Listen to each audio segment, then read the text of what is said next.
Buenos días, ingenieros. Somos del grupo 5 y se presentará la predicción de accidentes en carretera. Permite identificar la frecuencia promedio esperada de siniestros viales en carreteras rurales de 2 carriles, arteriales urbanas y suburbanas. Se encuentra desarrollado por la AASHTO Volumen 2, sección C del Manual de Seguridad de Carreteras, donde el objetivo es identificar áreas con mayor riesgo de siniestros, asimismo los factores que contribuyen a que ocurran, analizar el trazado de rutas para ver cuál es aquella que tiene menor número de accidentes y ayuda a tomar decisiones en la asignación de recursos. La fórmula general corresponde a determinar el número estimado de accidentes, siendo la frecuencia promedio de siniestros viales por el factor de calibración. Este depende de condiciones locales y geográficas del sitio, por lo que para la ruta implementada se ha obtenido mediante la tabla 2, en el cual corresponde a Loja Sabanilla, seguido por los factores de modificación de accidente, los cuales son 12 valores por determinar. El número base se refiere al tránsito promedio diario anual y la longitud. Las condiciones base para segmentos de carretera, donde estas al no cumplirse se tienen que realizar alguna modificación, son ancho de carril, ancho de espaldón, tipo de espaldón, tasa de peligrosidad de zonas laterales, densidad de excesos, curva horizontal y longitud, banda sonora central, carril de adelantamiento, carriles de giro a la izquierda, entre otros. En el paso 2 se debe realizar el cálculo de factores de modificación de siniestros viales para segmentos de carreteras. De estos existen 12. El primero se trata del ancho del carril, en el cual se utiliza la ecuación 144 y la tabla 81. Para el 2 es el tipo y ancho de espaldón. Para este se utiliza la ecuación 145 y además la tabla 82 y 83. En el tercero y cuarto se lo realiza cuando estamos analizando una curva horizontal. En el 3 se analiza radio, espirales, longitud y aquí se utiliza la ecuación 145 y en el 4 se utilizan 3 ecuaciones y es para el peralte. Luego se tiene el 5 en el cual se analizan las pendientes. En este se utiliza la tabla 84 y en el 6 la densidad de accesos, para el cual se utiliza la ecuación 150. En el paso 7 y 8 son parecidos debido a que no se utiliza tablas ni ecuaciones. La banda sonora central, el cual es el 7, en este si existe la banda será de 0,94 el valor y si no existe será de 1. En el 8, que es de carril de adelantamiento, igualmente si existe el carril, el valor será de 0,75 y si no será de 1. Luego para el 9 se trata de carriles de giro a la izquierda. Y aquí se tiene las ecuaciones 151 y 152. En el 10, en cambio, se trata del diseño y aquí se tiene la ecuación 153 y esto se obtiene con la tabla 85. Por último, el 11, que se trata de iluminación, que si existe se debería utilizar la ecuación 154 y si no se ubicaría el 1, además la tabla 86. Y en el 12 se trata del control de velocidades y en este si existe el control será de 0,93 y en caso contrario será de 1.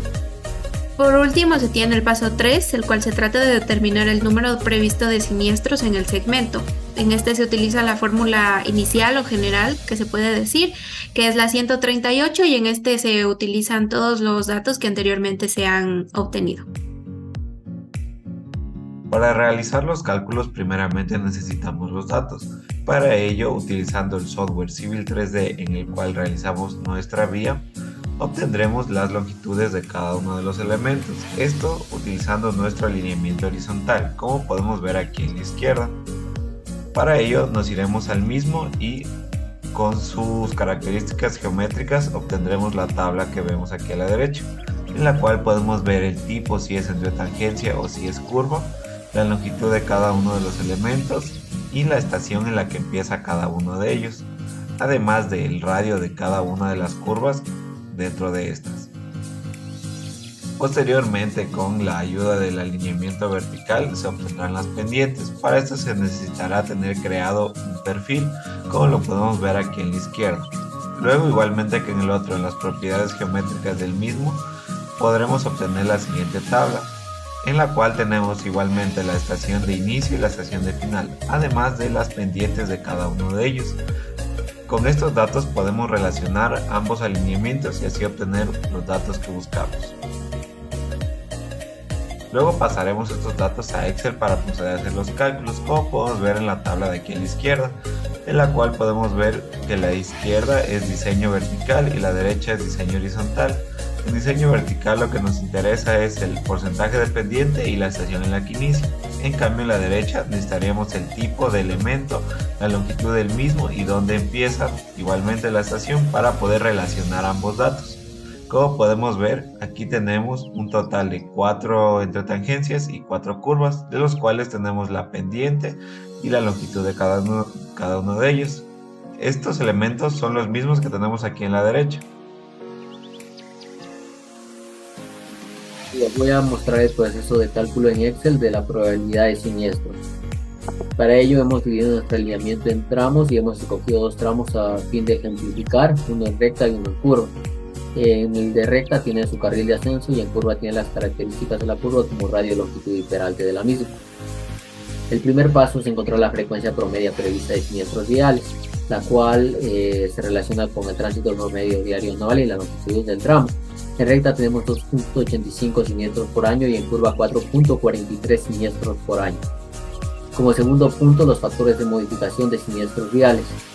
El primer factor de modificación es el del ancho de carril, el cual se obtiene de la tabla 81 el factor de modificación por ancho de carril y de la tabla 78 la probabilidad de siniestros por ancho de carril, y se lo relaciona con la fórmula. El segundo factor de modificación es por ancho y tipo de espaldón, el factor de modificación por ancho de la tabla 82 y el de tipo de espaldón de la tabla 83, los cuales se los reemplaza también en la fórmula que se ve a continuación.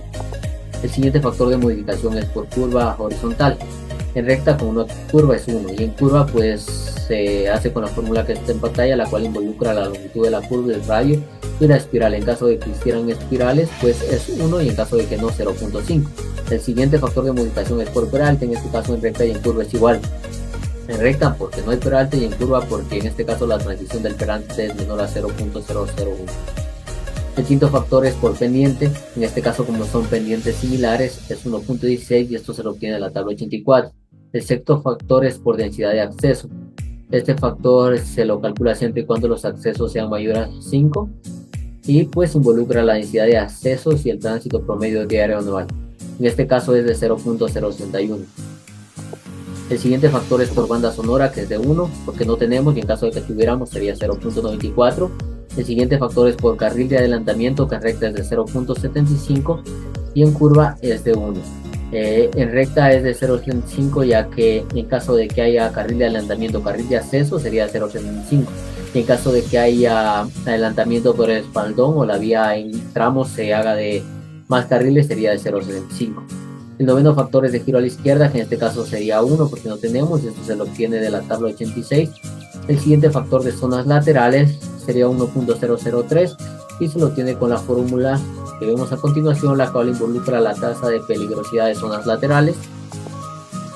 El onceavo factor de iluminación con nuestra vía no hay, sería de 1, pero en caso de que existiera se lo hiciera con la fórmula del CMF11 y los PINR, PPNR y PNR se lo obtiene la tabla 86. El doceavo es por control de velocidades automáticos, como en nuestro caso estamos diseñando para el vehículo más desfavorable sería de 1 ya que no tiene, y si tuviera sería de 0.93. Como tercer paso tenemos los siniestros del segmento, que multiplicamos la probabilidad de siniestros anterior que ya sacamos por todos estos factores de modificación y tenemos 0.21 siniestros por tramo y 0.11 siniestros por milla y por año. Ahora esto relacionamos con la tabla 77 y tendremos valores de siniestros fatales y valores de daños materiales. Y por último paso los siniestros por tipo de colisión. Estos valores que tuvimos anteriormente los relacionamos con la tabla 78 y así obtenemos por cada tipo de colisión con un vehículo como animales, ciclistas, peatones, y con varios vehículos como colisión por ángulo, colisión frontal o colisión por alcance. Y estos serían nuestros resultados. Muchas gracias por su atención.